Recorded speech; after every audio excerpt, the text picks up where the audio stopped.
반갑습니다. 최성호입니다. 잘 지내셨죠? 벌써 9월 셋째 주네요. 우리 학생들과 함께 같이 또 가을을 맞이하면서 어떤 책 읽을지 고민해 봤는데요. 인문 탐구 분기, 그래서 뭐 철학, 역사, 문화, 예술 같은 주제들을 골고루 소개해 드리는 비문학 분기 이해해 주시면 좋겠고요. 자, 이번 주 책들 확인해 보도록 하겠습니다. 초등학교 1학년들을 위한 추천 도서. 짠! 팥죽 할멈과 호랑이. 너무 유명해서 사실 뭐 소개해드릴 게 의미가 있나 싶네요. 너무 유명한 백희나 작가님, 그러니까 그림이 너무 예쁘죠. 그래서 우리 옛 이야기, 그러니까 팥죽 할멈과 호랑이 간단하게 줄거리 말씀드리면은요, 할머니가 팥죽을 너무 맛있게 끓이는 거예요. 그래서 호랑이한테 잡아먹힐 뻔했던 할머님의 팥죽을 얻어먹었던 주변에 있는 자질구레한 집기들, 뭐 예를 들면 부엌에서 볼 수 있는 뭐 지게, 뭐 아니면 군밤 이런 것들이 할머니를 도와줘서 호랑이를 물리치게 해요. 뭐 스토리는 전혀 어렵지 않습니다. 그런데 이제 이 스토리를 그냥 줄거리 내용뿐만 아니라 여기 등장하는 요소들이 사실 우리 전통 문화를 이루고 있는 많은 내용들이기 때문에 1학년 아이들은 사실은 직접 그 내용들을 본 적도 없고 내용을 이해하지 못할 수도 있어요. 그래서 설명을 해주시면서 옛날 이야기 하듯이 같이 읽어봐 주시면 너무 좋을 것 같고요. 할머니에게 팥죽을 또 얻어먹는 대상들은 굉장히 다양해요. 뭐 동물뿐만 아니라 물건도 있고, 뭐 그러니까 아까 얘기 드린 뭐 지게도 있고, 뭐 굉장히 다양한데 그 중에 굉장히 재밌었던 게 물지똥이라는 게 나옵니다. 물지똥이 과연 뭘까요? 아이들한테 물지똥이 뭔지 설명하게 해보시고 그림을 통해서 유추해 보시면 좋을 것 같아요. 예상하시는 그게 과연 맞을지 한번 확인해 보시면 좋겠습니다. 자, 다음은 초등학교 2학년들을 위한 추천 도서. 세시풍속과 전통놀이. 자, 이 주제는 사실은 앞에 있는 1학년들과 마찬가지로 전통문화에 대한 감각을 익히게 해주려고 일부러 넣은 학습적인 목적도 있다, 이렇게 말씀을 드릴 수 있겠는데요. 한편으로 이제 추석이 얼마 안 남았잖아요. 이제 9월달이면 항상 추석을 마주하고 있는데, 추석이 뭐야? 그럼 명절이야. 명절은 뭐야? 명절은 우리 전통 고유의 날들이야. 자, 이런 식으로 뭔가 설명이 필요해요. 그만큼 전통문화란 것은 지금 우리가 유지하고 있는 것들이 아니기 때문이죠. 그래서 우리가 지켜야 할 것, 어쩌면 애쓰지 않으면 사라져버릴 것들을 우리가 전통문화라고 본다면 우리 아이들에게 그 전통문화를 굳이 우리가 왜 알아야 하는가에 대한 이야기들을 한번 부모님들도 생각해 보시고 그 이야기를 아이들과 나눠보시면 좋을 것 같고요. 뭐 예를 들면 이 책에서 재밌는 소재로는 그런 게 나와요. 쥐불놀이. 쥐불놀이, 뭔가 이해를 시켜줬어. 근데 쥐불놀이 하면은 불이 날 수 있잖아요. 그래도 괜찮을까? 어쩌면 이제 전통사회, 특히나 이제 농경 문화를 바탕으로 했던 우리 민족들의 역사를 생각해 볼 때 쥐불놀이는 단점만 있는 게 아니라 장점도 분명히 있는 사건이었잖아요. 근데 그것을 아이들이 충분히 이해하지 못하는 배경을 고려하셔서 왜 그런 전통 문화가 존재할 수 있었고, 다소 요즘 기준으로 볼 때는 위험해 보이지만 왜 그때로서는 그것이 농사에도 도움이 되고 또 마을 공동체를 하나로 묶어주는 아주 중요한 활동이었는지, 명절에 대한 이야기를 재밌게 해보시면서 같이 읽어보셔도 좋을 책입니다. 다음 초등학교 3학년들을 위한 추천도서. 짠! 초정리 편지.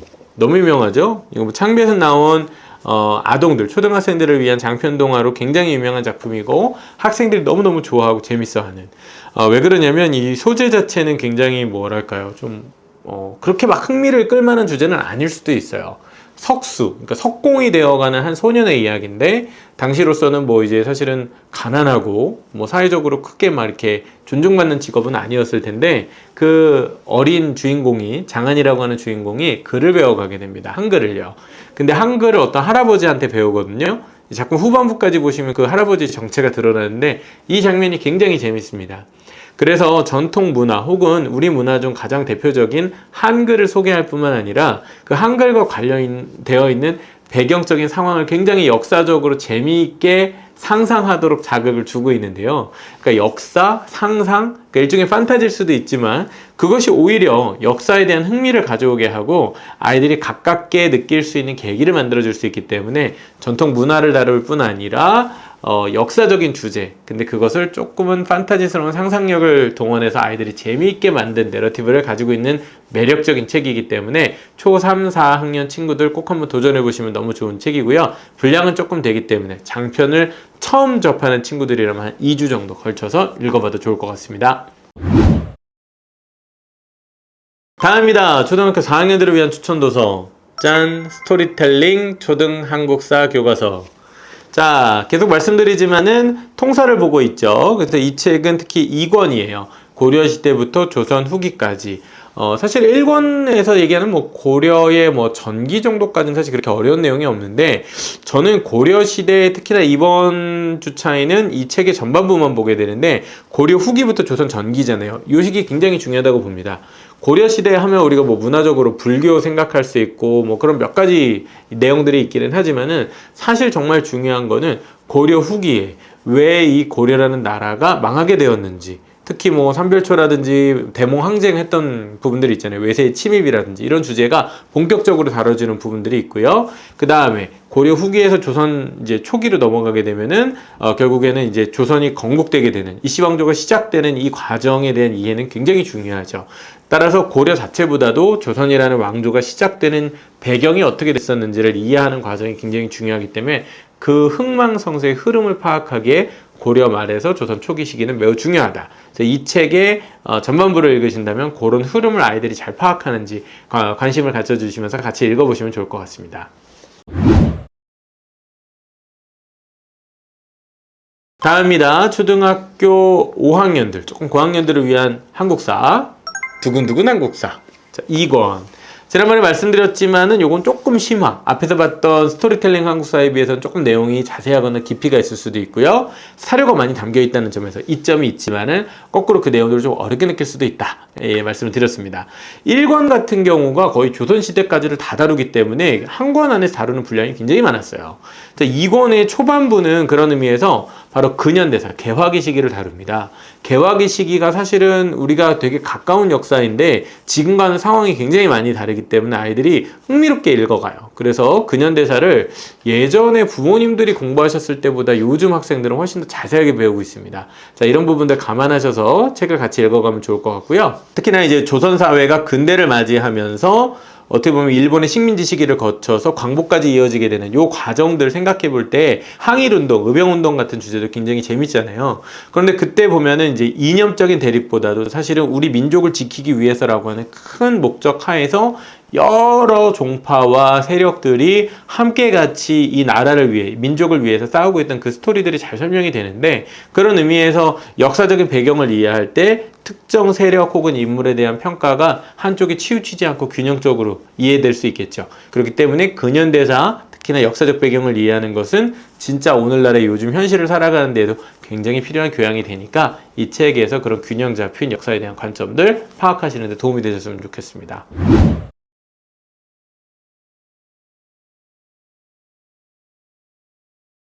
자, 다음 초등학교 6학년들을 위한 추천도서 곰브리치 세계사. 벌써 3주차째네요. 와, 되게 오래 간다. 4주 동안 설명해 드릴 거거든요. 3주 가게 되면은, 3주차, 그러니까 후반부 4분의 3 지점을 가게 되면은 중세 이야기가 나옵니다. 중세는 사실 좀 재미가 없을 수도 있어요. 앞전에 있던 고대 그리스 로마 시기, 또 이후에 가면은 이제 뭐 근대가 나오고 뭐 르네상스, 굉장히 재밌는 시기가 있는데, 이 중세 시기는 갑자기 갑툭튀처럼 등장하곤 합니다. 종교라고 하는 것을 그냥 단순히 종교의 시기로만 이해할 것이 아니라 종교와 정치 간의 관계. 그러니까 예를 들면은 종교적으로는 교황이 있었겠죠. 근데 정치적으로는 황제가 있었겠죠. 교황과 황제라고 하는 다소 이질적인 두 세력 간의 대립의 관계를 이해하는 것이 중세의 그 긴 역사 시기를 이해하는 데 굉장히 도움이 되고요. 또 문화적으로는 뭐 수도원 이야기라든지 아니면은 중세의 이제 마녀사냥, 굉장히 뭐 무서운 얘기이긴 하지만은 오늘날까지도 어떤 근본주의적인 사상을 가지고서 조금 다른 이념이나 사상을 가진 사람들을 좀 이제 막 몰아대고 막 사냥하고 이런 얘기할 때 우리 마녀사냥이라는 말을 참 많이 하는데, 그게 나와졌던 배경 시기가 바로 중세라는 거, 이 책을 통해서 또 아이들이 이해할 수 있을 겁니다. 르네상스 시기를 포함해서 이제 근대가 시작되는 초창기 얘기, 유럽 역사로 치자면 14, 15세기 정도 이야기들도 나오기 시작하는데요. 그래서 약간은 징검다리 같은 중세 역사를 보면서 유럽에서는 또 혹은 비슷한 시기에 아시아에서는 어떤 일들이 있었는지 흐름을 잡기에 중요한 포인트니까요. 휘리릭 지나가는 느낌으로 한번 같이 읽어보시면 좋을 것 같습니다.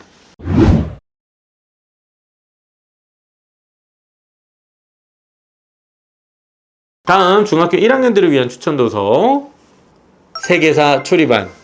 야, 이거는 사실 중학교 1학년들 추천도서라고는 했지만 성인들이 읽기에도 부족함이 없어 보입니다. 왜냐면 책에서 다루는 세계사의 주제를 통사로 쭉 읽기엔 너무 많잖아요. 중요한 사건들 위주로 깊이 생각해 볼 수 있는 지점들을 소개하고 있는데 소주제들 한번 들어보세요. 진시황과 분석행유, 노예제와 고대 로마의 몰락, 봉건제 질서의 탄생, 이슬람 상인 장거리 무역, 흑사병의 충격, 중세 허풍쟁이 베스트셀러, 마르코 폴로의 중국 여행기. 자, 보면 고대와 중세만 해도 한 대여섯 가지 정도의 핵심적인 주제들로 쭉 읊는데 야, 이 내용들만 이해해도 이거 서양사 약간 줄거리는 잡겠는데? 그런 느낌이 듭니다. 실제로 통사로 서양사를 봤지만 분절적이거나 아니면 내용이 너무 많아서 하나의 흐름을 깨기 좀 어려웠던 친구들이라면 이 책 굉장히 추천을 드릴만 하고요. 그래서 2주에 걸쳐 소개해 드릴 텐데 1주차가 고대 중세에서 근대. 그러니까 근대 하면은 이제 또 대표적인 게 신대륙 발견이잖아요. 콜럼버스 이야기부터 시작해서 종교 박해. 그러니까 종교 얘기가 참 중세 근대 넘어갈 때 많이 나와요. 그래서 이런 배경들에 대해서 한번 쭉 정리할 수 있는, 그래서 문화사적인 배경, 사회사적인 배경들도 자세하게 다루고 있기 때문에 상식을 좀 풍부하게 하는 데 훨씬 도움이 많이 될 것 같습니다. 마지막으로 중학교 3학년들을 위한 추천도서 군주론입니다. 자, 군주론. 야, 이 어려운 책을 어떻게 중학교 3학년이라고 생각하실 수 있을 텐데요. 충분히 읽습니다. 자, 군주론은 사실은 군주의 미덕이죠. 군주가 될 이들을 가르치기 위해서 어떻게 보면 쓰여진 책인데 우리 군주가 될 사람은 아무도 없잖아요. 그런데 이렇게 생각해 볼 수 있습니다. 오늘날 군주라 함은 결국 자신의 삶을 리드해가는, 혹은 자신이 속해 있는 공동체를 리드해가는 리더들이라면 모두 필요한 얘기일 것 같아요. 군주론도 2주에 걸쳐 소개해 드릴 텐데 전반부는요, 딱 이것만 기억하셔도 될 것 같아요. 포르투나, 비르투.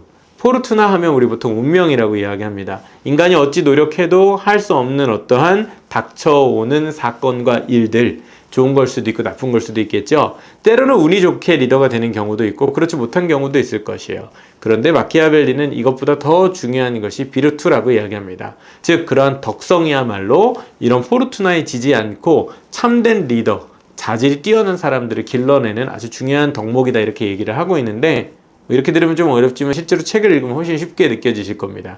그래서 군주론 하면은 막 뭐 현실주의, 막 무서운 군주, 채찍과 당근 이런 거 생각하시겠지만 물론 그런 내용이 포함되어 있지만 더 중요한 것은 리더로서 살아간다는 것, 또 리더로서 살아가기 위해 꼭 필요한 그 자질이 무엇인지에 대해서 당시 마키아벨리가 썼고 후세의 수많은 사람들이 영감을 얻었다, 바로 그 책입니다.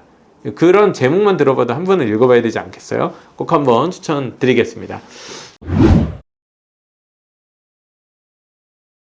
자, 그럼 이번 주도 많은 책들 추천드렸는데요. 마음에 와닿고 우리 아이들이랑 잘 어울릴 것 같은 책 한 권 골라서 재밌게 읽어보시길 바라고요. 저는 다음 주에 또 재밌고 유익한 책으로 찾아뵙도록 하겠습니다. 감사합니다.